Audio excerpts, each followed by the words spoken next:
Hello all. It would be nice to give some historical context to the difficult current events going on in the Holy Land. Even if the Jewish people submitted to forcible conversion, they have been repeatedly subjected to barbaric violence again and again. It would be helpful to reflect on an episode from the early 16th century, specifically April 1506, with parallels to the undue pogrom experience recently over a stolen Simchat Torah holiday and the Sabbath. After the forcible conversion of all of Portugal's Jews in 1497, some 200,000 combined with emigration restrictions, things gradually got from bad to worse. We will read an excerpt from Cecil Roth's 1941 History of the Marranos. Please comment, as there is more to discuss and possibly read aloud about all this. In the midst of an alien population, which already filled with hatred and contempt, regarded their successes with jealousy, and was constantly incited against from them by the pulpit by a fanatical clergy. Hey, anyone sense any Hamas and Iran parallels?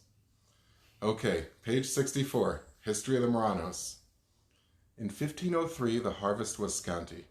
In the following winter, famine threatened the country, and the populace, looking about for a scapegoat, found it in the unfortunate Marranos, whose deceitful way of life had plainly aroused the divine anger.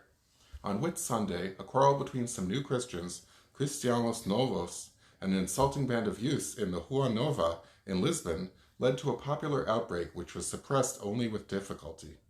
In the following April, there were similar disorders in Évora, where the building which had previously served as a synagogue was pulled down by the mob. All this led up to the terrible scenes which took place at Lisbon early in 1506. On the night of April 7th, a number of new Christians were surprised celebrating the Passover together. They were arrested, but were released after only 2 days' imprisonment. This display of mildness enraged the populace. A few days later, on April 19th, Mass was celebrated in the Jesus Chapel of the Church of São Domingo to implore for the cessation of the pestilence which had recently begun to spread.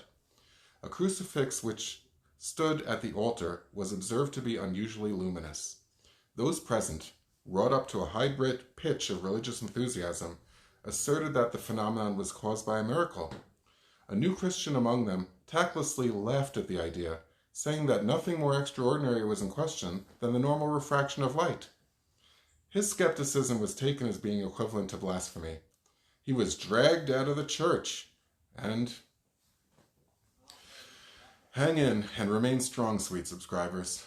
Please stay tuned for part 2.